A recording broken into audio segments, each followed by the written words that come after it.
Meron tayong hate comment dito. Ang yabang sa SOCMED, pero mga pinsan mukhang di naaalagaan.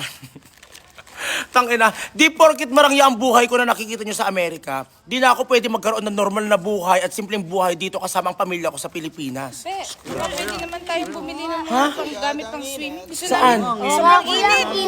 Mag-swimming kayo saan? Kahit saan. O, kunin mo yung wallet ko. O, may mga gamit kayo, may mga pagkain. Kailangan niya na. Ice cream po yung Kailangan bumili ng gamit. kailangan Wala. namin bumili. Walang cash dito. Yung isang envelope. Sa daw. Ayusin nyo rin yung gamit ko, sasama rin ako. Okay, sama ka. May gamit ka din. Oo, basta pang swimming. Bilang ka namin. Putang ina. Sobrang init kasi talaga. Kasi kailangan namin mag-swimming. Oo, kailangan namin. Ay, tigwa $100 naman to. Walang 1,000 dito? Wala yan. Ang ninipis pa, oh. Puro $100. $100 to, walang ano, kailangan natin magpapalit. Oh.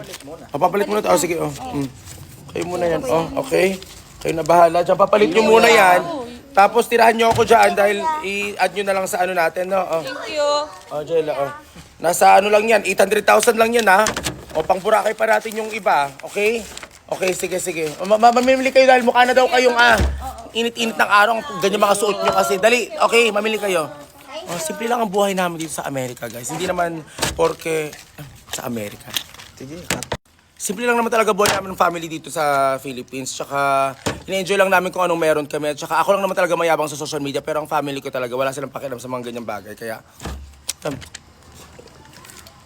tangin ang init-init yung na ng ulo ko.